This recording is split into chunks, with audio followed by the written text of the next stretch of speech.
Hi, and welcome to week 4. It's a new module, week 4. I expect that everybody has um, got the general groove of the course down. But week 4 starts with a new module, some different things. I wanted to put the entire assignment directions for the memoir. That's the module 2 writing assignment that we're going to do up front, so everybody can see it. It's up front. It's not due this week, but everybody knows what we're working towards. Okay. Obviously, there's some reading. And then I have some links here in praise of the long sentence. It's called a labyrinthine sentence. And we're going to start to look at some sort of minutia, as well as some big picture things about writing. Just some more tools to put in your toolbox. And then a review of this is called Writing with a Purpose and Writing Nonfiction with a Purpose. And again, we're starting to write a memoir. And I want you to just begin to think about, what do I want to tell? What is the story I want to tell? John McPhee was one of my first favorites of nonfiction, still one of my favorites of nonfiction. And I found an excerpt from Oranges, which is great. So I included it here.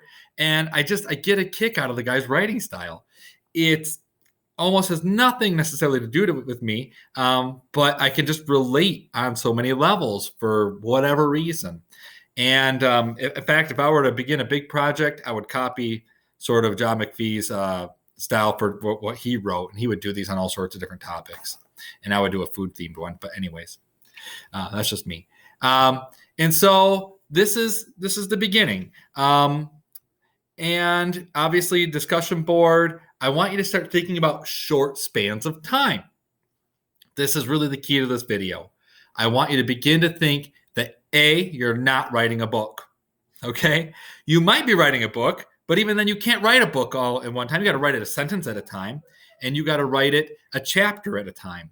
And so don't think you're writing your memoir and it's going to be your life story. I have students who write me 12 pages and it covers 12 years, and that's a year a page, and that doesn't get you anywhere. You might have a really fascinating story. If you wrote 12 pages, you're probably really fascinating, but you still can't feed it to me with a fire hose.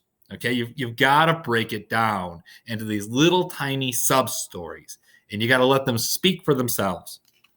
And so we are going to do a little bit of throwing up on our typewriter, but I don't want you to throw up a year. Don't give me a year.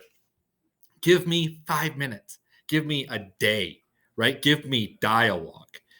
Make a setting. But think about a really tight period of time that you can begin to write about. And don't try to cover a month. Don't try to cover a year, right? Don't do a semester, whatever it is. We're going to write for 5 pages, and you can do a day. A really good day is 5 pages. A really good night is 5 pages, but it's not a month. And so really think about a time, a specific amount of time that you can share with your audience, and keep it that way. And again, you can build many of these back to back to back, and you can get a book. But for right now, you have to keep it small in order for the details to come out. So good luck.